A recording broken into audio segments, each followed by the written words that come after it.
My name is Sophie. And I'm Lei, and welcome back to our podcast where we learn more about different mass communication theories most prominent in the field. Today, we will be giving you a breakdown of framing theory and its effects on society. First, what is framing theory? The theory argues that all information presented in the media is framed in certain ways that can influence audiences' perceptions about the topic or issue, ultimately affecting people's attitudes and behaviors relating to that issue. There are two fundamental concepts to framing theory. The first key concept, frames in communication, explains the ways in which media constructs messages, which topics are covered, which stories are emphasized, what information is excluded, and the interpretation of the issue are all decisions made by the media to frame the story in a particular light. The second concept, frames in thought, refers to the ways in which people are affected by what they are watching or reading in the media. Media frames can create, trigger, activate, strengthen, or reinforce people's schemas and their mental representations of concepts. Humans use schemas to filter media messages automatically, and specific media messages are, thus, able to trigger a person's attention. It is important to understand that context plays a significant role in any kind of decision-making. How we perceive reality, or how we understand and interpret the world around us, is greatly influenced by the frames in which we perceive it. These frames, or mental structures, help us make sense of the information and experiences we encounter and can shape our beliefs and actions. Therefore, it is important to be aware of the different biases and perspectives that can influence the way issues are framed and to approach information critically. This means considering the source of the information, evaluating the evidence presented, and questioning assumptions or underlying motivations that can drive the framing of an issue. However, it is also important to note that individuals' attitudes and behaviors are influenced by multiple factors beyond media framing, such as personal experiences, cultural values, and social norms. Additionally, not all individuals may be equally susceptible to media framing or messaging, and the effectiveness of media influence may vary depending on the individual's prior attitudes and beliefs. Two types of frames that are particularly relevant to framing theory are thematic and episodic frames. Thematic frames are broad, overarching structures that help us categorize and understand the world in terms of larger trends, themes, and generalizations. They are based on our social attributions and can be influenced by cultural, political, or historical factors. Episodic frames, on the other hand, are more specific and focus on individual experiences and instances. They are based on our individual attributions and can be influenced by personal biases, emotions, and perspectives. Both thematic and episodic frames are important in understanding the world around us, and they can lead to different media perceptions depending on how we use them. However, it's essential to be aware of the potential biases and limitations of each type of frame and to seek out multiple perspectives in order to gain a more complete understanding of reality. The news often employs a conflict frame, where stories are presented in terms of problems, issues, and grievances. This can be seen as a way to grab attention and engage audiences, as conflicts tend to be more interesting and emotionally engaging than neutral or positive stories. Sensationalized details or extreme language used in news headlines can grab people's attention and create a lasting impression in their minds, shaping their attitudes and beliefs about the issue. On the other hand, this type of framing can also create a false sense of balance or equivalency between two opposing sides. In reality, many issues are more complex and nuanced than a simple binary opposition, and this kind of framing can lead to a distortion of the facts and misrepresentation of the issue at hand. Now, let's delve into two examples of framing theory in real-world media. The debates surrounding abortion are an excellent example of framing theory in thematic action. The different frames and the media channels present the issue play a significant role in shaping public opinion. The media frames the issue in terms of partisan divide between two groups with very different beliefs and goals. On one side are left-leaning news outlets that argue in support of women's reproductive rights and believe that the government should not interfere with a woman's right to choose whether or not to have an abortion. The media refer to this group as pro-choice.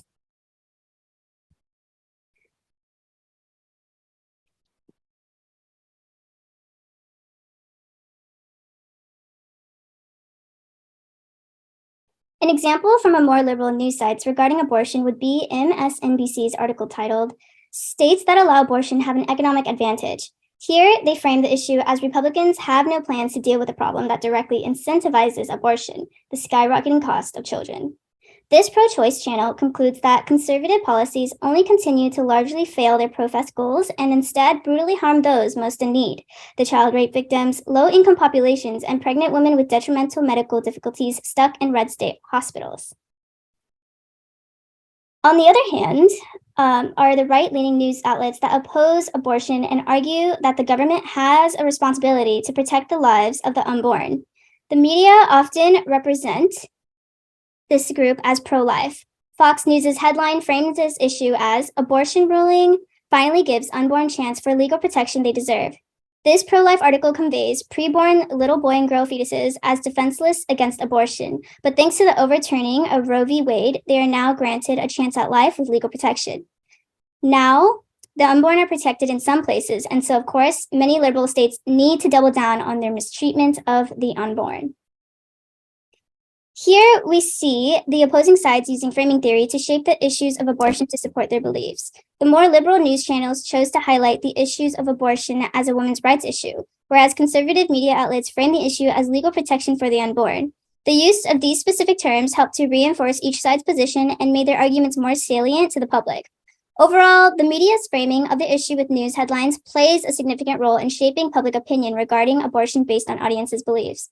Two opposing sides create a perception of conflict, and with more radicalized extreme verbals, it allows the articles to be more engaging and attention-grabbing to its audience members. Overall, the style of presenting the information as a debate allows for people to view both sides as equally contested, when they are not. A second example of framing theory in the media is demonstrated around the discussion of gun control. Another bipartisan issue, the debate over gun control has been widely debated by both left and right-leaning media outlets. On February 13, 2023, a mass shooting occurred in two buildings on the campus of Michigan State University in East Lansing. 3 students were killed and 5 others were injured. The event once again sparked the debate around gun control and mass shootings, which led both liberal and conservative media outlets to report on the issue. As shown in this article published by ABC News, the more left-leaning news outlet titled their article, "There have been more mass shootings than days in 2023, database shows." While right-leaning news outlet National Review writes, "Mass shooting inflation. A real problem is being clouded by completely inaccurate figures." Here, we can see that the media frames the issue in a way where it supports their and their viewers' beliefs, but in a more polarizing light. Frames in communication are being employed by ABC News to emphasize the considerable amount of mass shootings that have occurred since the year began, whereas the National Review uses frames in communication to reduce the issue as false claims and, quote, inaccurate. In turn, this affects the respective audience's perceptions or frames in thought. The audiences of the left-leaning news source would retain the idea that mass shootings are a real and dangerous threat to society, leading to their support for more gun control. In contrast, the audiences of the right-leaning news source would interpret the news of mass shootings across America as dramatized, believing that the issue of gun control is not as dire as the media outlets, especially the liberal ones, make it out to be. Therefore, they will be less likely to support policies for stronger gun control since the issue has been downplayed in the news media that they consume. Now, we'll list the similarities between the examples and how they relate to the concept and theory. The parallels identified in both situations are that they further radicalize and frame opposing ideas based on the media's outlets and viewers' beliefs. Whether it's either a left-leaning liberal stance or a right-leaning conservative one, it all adds to the passive political division among Americans. Political polarization is a serious worry in the United States, with people on both sides of the political spectrum harboring strong dogmatic ideas that can deepen division and animosity. In addition, both examples are extremely capable of promoting change in public policies and government action. Both media examples show that all information represented in the media is framed in certain ways to influence one's perception about the issue, with the intent that it will ultimately affect not just their attitudes, but behaviors towards the subject. The only difference between the two instances revolves around the issues the outlets decide to cover. So whether that is voting for stricter laws on gun control or taking a part in radical advocacy protests for reproductive rights, it all boils down to how strong one's attitudes and cultural values are instilled for them to act upon it. Overall, media framing can have a powerful influence on individuals' attitudes and behaviors, especially when it comes to issues that are emotionally charged and personally significant. However, it is important to note that the extent to which media framing influences attitudes and behaviors can vary depending on several factors, including an individual's prior attitudes and beliefs, cultural background, and level of engagement with the issue. In closing, by examining issues from multiple perspectives and seeking out diverse sources of information, we can gain a more complete understanding of complex framing issues and make more informed decisions about the media. Overall, we hope you were able to learn a lot from this podcast. And we want to thank you for listening.